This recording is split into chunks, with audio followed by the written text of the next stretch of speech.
छत्तीसगढ़ में पिछली पीएससी में जो लोग चुने गए हैं उनके नामों को लेकर बड़ा विवाद, बड़ा बवंडर चल रहा है। ये चल रहा है कि पीएससी में बैठे हुए लोग, सरकार में बैठे नौकरशाह, इन्होंने अपने घर के लोगों को उस लिस्ट में भर दिया है।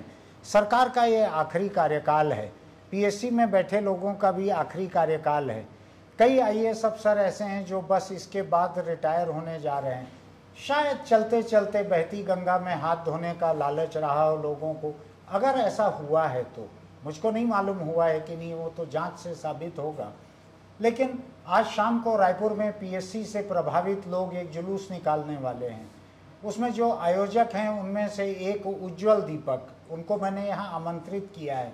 मैं समझना चाहता हूँ, वो अभी पिछले कई दिनों से कई घंटे रोज इसी काम में लगा रहे हैं, पीएससी से प्रभावित लोगों को संगठित करने में।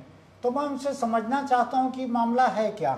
उज्ज्वल, ये मामला क्या है पीएससी का? जी, सबसे पहले सुनील भैया आपका बहुत बहुत धन्यवाद। इस पूरे मामले के सूत्रधार के रूप में मैं आपको बहुत बहुत धन्यवाद देना चाहता हूं, सारे पीएससी एस्पिरेंट्स और उनके माता पिताओं की तरफ से। आपकी एक खबर छपी कुछ दिनों पहले, पीएससी आजकल खबरों में।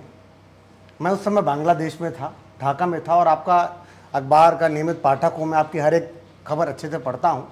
तो मैंने वो न्यूज़ देखी तो मुझे कुछ खटका, और जब मैंने उसमें नाम देखे, मैंने उसमें जब लिस्ट में देखे कि कौन व्यक्ति किस परिवार से संबंध रखता है और उसका सिलेक्शन हुआ है, जैसे आपने कहा कि 7वें नंबर पे, वो एक्चुअली 8वां नंबर है, 8वें नंबर पे पीएससी चेयरमैन सोनवानी जी के लड़के का सिलेक्शन हुआ है। तो मैंने लिस्ट जाके देखी पीएससी के वेबसाइट पे, तो आश्चर्यजनक रूप से मैंने देखा कि 8वें नंबर पे उसका नाम था नितेश। उसमें उसका पूरा नाम नहीं लिखा हुआ था, जबकि प्रीलिम्स में और उसके पहले के परीक्षाओं में उसका पूरा नाम नितेश सोनवानी लिखा हुआ था। ये वही है, कोई मिस्टेकन आइडेंटिटी तो नहीं है? नहीं, ये मुझे बताया गया है पीएससी एस्पिरेंट्स के द्वारा कि शायद ये उनका दत्तक पुत्र है, पर सरनेम वो सोनवानी ही लिखता है। फिर हमने इस विषय पे और खोजबीन की। देखो, आप 2 वाक्य में बेटे से दत्तक पुत्र पे आ गए हो, 4 वाक्य आगे जाके क्या होगा पता नहीं। तो जैसा मुझे मैं आपसे ये रिक्वेस्ट करूंगा कि जो तथ्य हैं उनको आप तथ्य बतलाइए जी, जो आपका सुना हुआ है उसको सुना हुआ बताइए। हम लोग इसको बहुत ही विश्वसनीय रूप में पेश करना चाहते हैं। उसके बाद जब मैं भारत वापस आया और जब मैंने कुछ खोजबीन की, हम नालंदा परिसर गए, वहाँ लोगों से बातचीत की, तो ये इस तथ्य की पुष्टि हुई कि वो उनका दत्तक पुत्र है। उसके बाद लोगों ने हमें ये भी बताया कि इन एस्पिरेंट्स को, इन चयनित अभ्यर्थियों को कभी देखा नहीं गया है, कहीं ये आते जाते नहीं हैं। नॉर्मली ये होता है कि जब आप पीएससी का प्री एग्ज़ाम निकालते हैं, आईएएस का प्री एग्ज़ाम निकालते हैं, तो ये हीरोज़ बन जाते हैं। लोग इनसे बातें करते हैं, इनसे पूछते हैं, ये मॉक इंटरव्यू में जाते हैं, इंटरव्यू देते भी हैं, इंटरव्यू लेते भी हैं, और टेस्ट सीरीज भी देते हैं लोग। तो सभी लोग जानते हैं कि ये प्री निकाले हुए हैं और मेंस की तैयारी कर रहे हैं। इनमें से किसी भी विद्यार्थियों को किसी भी कोचिंग इंस्टीट्यूट या नालंदा परिसर, जो रायपुर शहर में गढ़ है आईएएस और पीएससी या अन्य प्रतियोगी परीक्षाओं की तैयारी करने का, वहाँ कभी देखा नहीं गया, ना इनकी कोई दोस्ती यारी है। लेकिन हमारा शक इससे और प्रबल हुआ। लेकिन जो देखा नहीं गया है उसकी एक वजह ये भी हो सकती है कि घर बैठ के तैयारी कर रहे हों, इसलिए बाहर मटर गश्ती नहीं कर रहे। मैंने एक जनरल ट्रेंड की बात की, इनमें से किसी को कोई नहीं जानता वहाँ पे। हम बिलासपुर भी गए, हम भिलाई भी गए, हमने सबसे बातचीत की, तो एक संदेह और शंका की सुई सबने हमारे सामने प्रकट की। ऐसा एक व्यक्ति नहीं मिला जिसने कहा कि नहीं भैया, सब साफ है, मेरिटोरियस बच्चे हैं, अच्छे नंबर आते थे, क्लास के टॉपर थे और इन्होंने एग्जाम निकाला है। इसके पहले भी इनके प्री क्लियर करने की कोई सूचना हमें आज तक नहीं मिली है। मैं यहाँ पर थोड़ा सा उज्ज्वल दीपक का परिचय देना चाहूँगा ताकि उनकी बातों को आप सही संदर्भ में ले सकें। उज्ज्वल पहले एक कारपोरेट कंपनी में काम करते थे, देश के एक सबसे बड़े उद्योग घराने में काम करते थे ये। उसके बाद ये पिछली सरकार, रमन सिंह सरकार से भी जुड़े रहे। रमन सिंह के ओएसडी थे शायद कुछ समय के लिए, थोड़े से समय के लिए। इनका ज़्यादा दखल सरकार में नहीं रहा। इनका भाजपा के लोगों से संपर्क ज़्यादा है। ये वर्तमान सरकार के खिलाफ पीएससी के मुद्दे को लेके हल्ला बोले हुए हैं। तो इनकी बातों को आप सही संदर्भ में ले सकें, इसलिए मैं इनका परिचय दे रहा हूं। अपने परिचय के साथ आपकी बातें ज़्यादा विश्वसनीय हो जाती हैं। हाँ उज्ज्वल जी, और अगर आप देखेंगे इस पूरी परीक्षा में, इस पूरे घोटाले में आपको एक पैटर्न दिखाई देगा। सबसे पहले चालू होता है प्री परीक्षा से। प्री परीक्षा में आप अमूमन देखेंगे पिछले 3-4 सालों में 15-20 सवाल कठिन ऐसे सवाल पूछे जाते हैं जिन पे विवाद होता है। जैसे इस जो पिछली पीएससी हुई 2021 की नहीं, उसके बाद की, आपको मैं 2 सवाल बताता हूं। उसमें पूछा गया कि मुख्यमंत्री भूपेश बघेल ने राजनांदगांव का दौरा कब किया था। अब इस सवाल को पूछे जाने का तुक मैं पूछता हूं, ये जनरल नॉलेज का सवाल नहीं है। ये सवाल का जवाब उसी को मालूम रहेगा जिसको मालूम है कि यह सवाल पूछा जाने वाला है, क्योंकि मुख्यमंत्री के रोज कार्यक्रमों में मुझे मालूम नहीं है कि मुख्यमंत्री जी कहाँ जा रहे हैं। दूसरा सवाल पूछा गया कि मुख्यमंत्री के एक योजना है उसमें कितने आवेदन लंबित हैं। अब ये सवाल का जवाब उस क्लर्क के अलावा, उस बाबू के अलावा या उसके रिपोर्टिंग अधिकारी के अलावा किसी को नहीं मालूम होगा। नहीं, ये सवाल तो जाहिर तौर पे ऐसे दिख रहे हैं कि जिनको जवाब बताए गए होंगे जी, उनके लिए ये सवाल बनाए गए हैं जी, तो इन पे विवाद होता है। अब यहाँ पर लोगों को एज मिलता है। अगर एक ऐसा व्यक्ति है जिसको मुझे पास कराना है तो मैं प्री से उसकी तैयारी चालू कराऊंगा। आजकल के जो ट्रांसपेरेंसी हो गई सिस्टम में, आरटीआई है, टेक्नोलॉजी है, इसके कारण सारी चीज़ें ट्रांसपेरेंट हैं। देखो प्री प्लान किया गया, प्री में से क्वेश्चन पूछे गए, उस पर विवाद हुआ, लोगों ने आपत्तियां दर्ज की, उसका कोई आंसर आज तक किसी को नहीं मिला। जब से टामन सोनवानी जी आए हैं उन्होंने कट ऑफ मार्क की घोषणा करनी बंद कर दी है। पिछले 15 सालों में ये घोषणा होती थी, लोगों को मालूम ही नहीं है कि कट ऑफ मार्क्स कितना होता है पीएससी में। उसके बाद प्री में आपने क्लियर किया, आपको 10-15 सवाल ऐसे दिए गए पहले से जिनका आंसर सिर्फ आपको मालूम था, आपने उसमें क्लियर किया। इतना कठिन पेपर था पीएससी प्री 2021, जैसा अभ्यर्थी बताते हैं कि 60-70 नंबर लाना भी बड़ा मुश्किल था। लोगों को 150-160 नंबर मिले हैं इसमें। 99.99% लोगों को 100 से नीचे नंबर मिले हैं। कुछ खास लोगों ने ही 150-160 नंबर लिए, और ये खास लोग ऐसे किसी से जुड़े हुए हैं। और ये साफ है, ये परिलक्षित होता है। आप जाके नेट पे देख सकते हैं इनके नंबर। हमारे दबाव के बाद इनके नंबर से रिलीज किए गए। उसके बाद होती है मुख्य परीक्षा। मुख्य परीक्षा में भी यही दोहराया जाता है। आपको दिखेगा भाषा के पेपर से, लैंग्वेज के पेपर में अच्छी बात क्या है, अगर आपको सवाल आता है तो सही है, नहीं आता तो गलत है। ऐसा ही निबंध में होता है। अगर आपको निबंध का टॉपिक दिया जाए, अगर मैं कहूं कि भोपाल गैस ट्रेजेडी पे आपको निबंध लिखना है और आपको पहले से पता है, आप उसकी डेट, उसमें मरने वालों की संख्या, उसकी सारी जानकारी आपके पास रहेगी, जो कि अमूमन एक आदमी के पास नहीं रहेगी। वहां पे दूसरा एज मिला, तो यहां पर ऐसे करके वो किया गया। इन दोनों में जो ज्यादा नंबर मिल गए, इनको जानबूझ के इंटरव्यू में आप देखेंगे बाकियों से कम नंबर मिलेंगे, क्योंकि सवाल उठता है इंटरव्यू पे। इंटरव्यू पे इनको कम नंबर मिले, क्योंकि बाकी दोनों परीक्षा में इनके इतने नंबर आ चुके थे कि इनको जरूरत ही नहीं पड़ी इंटरव्यू में नंबर देने की। तो पैटर्न अगर आप देखेंगे पिछले 4 सालों से।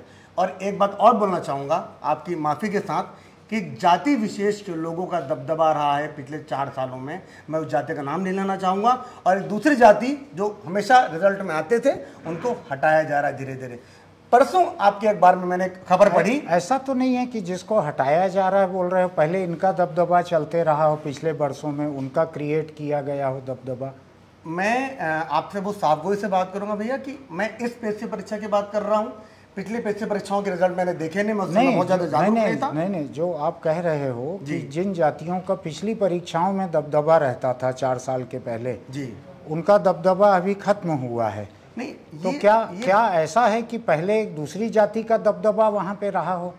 नहीं, ऐसा कुछ भी नहीं है। ऐसा कोई ट्रेंड आप पिछली परीक्षाओं में नहीं देखेंगे। जब पहले परीक्षाएं होती थी, पिछली से मतलब आपका पिछली सरकार के समय का है कि पिछले साल सरकार के पहले की जो पीएससी आयोग था, उसमें आप देखेंगे कि कांकेर, दंतेवाड़ा, सरगुजा, सूरजपुर के बच्चे आते थे और आप ही खबर छापते थे कि रिक्शा वाले के बेटे ने डेस्क पे परीक्षा पास की, माँ बेटे ने परीक्षा पास की, दूसरों ने परीक्षा पास की। इस बार आपको कोई भी ऐसे न्यूज नहीं दिखाई देगी सिवाय एक आंगनबाड़ी कर्मचारी की जिसका चयन आपका निरीक्षक के पद पे हुआ है। भाई बहन, बेटा बहू, ऐसे लोगों का सिलेक्शन हुआ है। और इनकी मौजूदगी किसी सोशल मीडिया अकाउंट पर नहीं, जबकि बाकी लोग हैं। आप सोशल मीडिया से दूरी बनाते हैं एग्जाम के टाइम पर, आप सोशल मीडिया पर रहते हैं। एग्जाम के बाद आप चुन लिए जाते हैं तो आपको बधाई संदेश मिलते हैं, आप सबको धन्यवाद भी देते हैं। आप आईएएस एस्पिरेंट्स का देख लीजिए जिन्होंने कल परीक्षा पास की है। तो एक सिंडिकेट नजर आ रहा है कहीं ना कहीं। ये सब हमारे इंडिकेशंस हैं, हम फैक्ट्स की बात कर रहे हैं।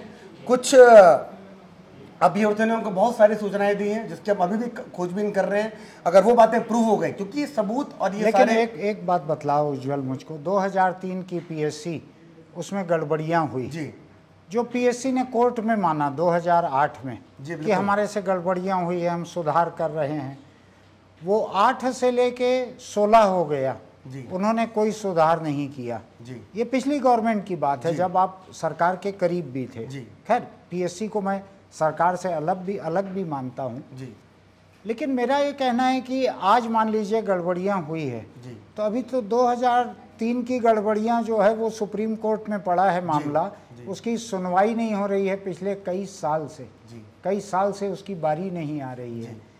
अब ये 2023 का जो है, क्या लगता है आपको, कोई भविष्य दिखता है? अगर मैं सच कहूं तो मुझे लगता है कि इस लड़ाई से हम इस परीक्षा के नतीजे तो कम से कम चेंज नहीं कर पाएंगे, क्योंकि संगठित अपराध हुआ है।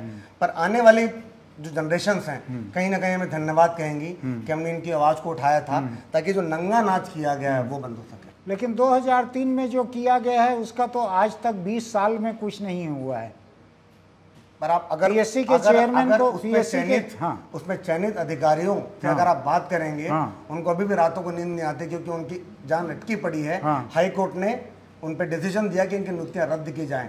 वो स्टे पे बैठे हुए हैं। स्टे पे, वो स्टे हरीश साल्वे जैसे वकील ने दिलवाया है, और हमारे मित्र रविंद्र सिंह ने बहुत लंबी लड़ाई लड़ी इसमें। हाँ, जो बरसों, जो लाखों रुपए एक एक पेशी का लेते हैं, तो जो आज कुर्सियों पे बैठे हैं उनके लिए तो मुमकिन है ये। जी, जी, जी, लेकिन खैर मैं ये समझना चाह रहा हूँ, एकदम दिल पे हाथ रख के कहिए कि क्या इस 2021 की पीएससी जिसको लेकर आज विवाद चल रहा है, शाम को आप लोग जुलूस निकाल रहे हैं जी, इसमें जिनके साथ बेइंसाफ़ी हुई है उनके साथ इंसाफ का कोई भी भविष्य आपको दिखता है क्या? क्योंकि आपने लोकतंत्र देखा है, राज्य देखा है, केंद्र देखा है, अदालत देखी है, सब देखा है, क्या कोई भी भविष्य है क्या उनका? हमें लगता है हम प्रयास भरसक कर रहे हैं उसको पलटने के लिए। सबसे मनोरंजक बात इस मुद्दे पे ये है कि हमने जितने भी आरोप लगाए उसमें किसी भी आरोप का पीएससी ने जवाब नहीं दिया है। सारा आरोप कांग्रेस पार्टी ने दिया है। एक संवैधानिक संस्था की तरफ से कांग्रेस पार्टी का आना, हमारे किसी सवाल का जवाब ना देना, उल्टा भाजपा सरकार पे आरोप लगाना, ये कहीं ना कहीं जाहिर करता है कि चोर की दाढ़ी में तिनका है। लेकिन सवाल ये है कि आप लोग भी तो सरकार के खिलाफ अभियान चला रहे हो। अगर पीएससी ऑटोनोमस संस्था है, अगर संवैधानिक संस्था है, उसके खिलाफ जाने का आपके पास एक लीगल रेमेडी है कि आप सुप्रीम कोर्ट जाओ, हाई कोर्ट जाओ, कहीं जाओ। अगर आप उसके खिलाफ आरोप लगाते हुए भूपेश बघेल की सरकार के खिलाफ हल्ला बोल रहे हो जी, तो उसका मतलब है आप सरकार को शामिल कर रहे हो पीएससी के विवाद में। और जब आप सरकार को शामिल करते हो तो सरकार की या सत्तारूढ़ पार्टी की जिम्मेदारी है जवाब देना, जो वो दे रही है। पर वो सेकेंडरी जिम्मेदारी है। पहला जिसको हमने जो नहीं, हो सकता है पीएससी सार्वजनिक विवाद में न उलझना चाहे। आज हाईकोर्ट को लेके आप कोई बयान देते हैं तो हाईकोर्ट उसका जवाब नहीं देता। सार्वजनिक से ज्यादा पर्सनल है। जब टामन सोनवानी जो पीएससी चेयरमैन है, उनके बेटे का सिलेक्शन होता है, 8वें नंबर पे नाम उनका गायब कर दिया जाता है, तो वो व्यक्तिगत रूप से जिम्मेदार है, पीएससी की चेयरमैन के बात नहीं, सवाल एक पिता होने के नाते। और उससे मैं बड़ी बात एक आपको बताऊंगा, मैं हम लोग इतने दिनों से संघर्ष कर रहे हैं, मुझे आज तक किसी के माता पिता का फोन नहीं आया जिनका सिलेक्शन हुआ है, मुझे किसी वकील ने फोन नहीं किया, किसी ने ये मानहानि का दावा नहीं किया कि मेरे बच्चे के बारे में बात क्यों कर रहे हैं आप। तो ये सब सारी बातें इंगित करती हैं कि पूरी की पूरी दाल ही काली है। लेकिन सवाल ये है कि एक संवैधानिक संस्था में अगर भ्रष्टाचार हुआ है, जैसा कि आपको लग रहा है, हमको भी लग रहा है जी, आप उसके आरोप लगाते हुए आप मुख्यमंत्री को और सरकार को शामिल कर ले रहे हो, तो मुख्यमंत्री और सरकार और मुख्यमंत्री की पार्टी, सत्तारूढ़ पार्टी, ये लोग जवाब दे रहे हैं उसका। जी, अगर आपका ये हमला राजनीतिक न होकर केवल पीएससी के ऊपर रहता जी, तो शायद राजनीतिक दलों को जवाब देने की जरूरत नहीं पड़ती। मैं सरकार या राजनीतिक दल के तरफ से नहीं कह रहा हूं, मैं एक सामान्य व्यक्ति के रूप में सोच रहा हूं कि इसमें सरकार को घुसने का मौका कैसे मिला, कांग्रेस को घुसने का मौका कैसे मिला। शायद इसलिए मिला कि भाजपा के लोगों ने, आपने जितने बयान दिए हैं उसमें आपने सरकार को इस भ्रष्टाचार में शामिल गिन लिया, इसलिए सरकार को जवाब देने का मौका मिल रहा है। वरना सरकार कौन थी इस मामले में? ये मामला तो एक ऐसी संस्था का है जिसको सरकार चाहे तो अध्यक्ष उसके सदस्य को नहीं हटा सकती सरकार। रमन सिंह ने एक अध्यक्ष को हटा के देखा था, वो विधानसभा से पास करके राष्ट्रपति को भेजना पड़ा था और वहाँ से वो सुप्रीम कोर्ट जाके दरबारी जीत के आए थे। उस वक्त मैंने ही रमन सिंह को बार बार आगाह किया था कि आप ये गलत काम कर रहे हैं। उस वक्त राज्यपाल थे सेठ, चीफ सेक्रेटरी थे बगई। इन दोनों के दबाव में रमन सिंह का पहला कार्यकाल था, उन्होंने उसको कर दिया जो इन लोगों ने कहा, और सुप्रीम कोर्ट में मुंह की खानी पड़ी और दरबारी जीत के आए और पूरा उनको सब बकाया और भत्ता और सब चीज़ें उन्होंने हासिल की। तो मुझको ये लग रहा है कि पीएससी एक संवैधानिक संस्था है। आपका हमला अगर पीएससी पर केंद्रित रहता तो शायद राजनीतिक का बहस शुरू नहीं होती। तो ये क्यों हुई है मैं नहीं जानता, मुझको उसमें दिक्कत भी नहीं है, उसमें तो खबरें बनती है ज़्यादा। तो चलिए उज्ज्वल, आज आपने इतना समय निकाला, बात की, तो फिर मिलते हैं। आज शाम को आप अपनी रैली निकालिए शानदार। और मेरा सवाल ज़रूर था कि क्या आपको इंसाफ की कोई गुंजाइश दिखती है क्या, लेकिन मैं लड़ने के खिलाफ़ नहीं हूँ। लोकतांत्रिक तरीके से आप जितनी भी लड़ाई लड़ सकते हैं वो अच्छा कर रहे हैं, तो मेरी शुभकामनाएं। धन्यवाद। ठीक है, चलिए उज्ज्वल से बातचीत आपने सुनी, हम फिर मिलते हैं।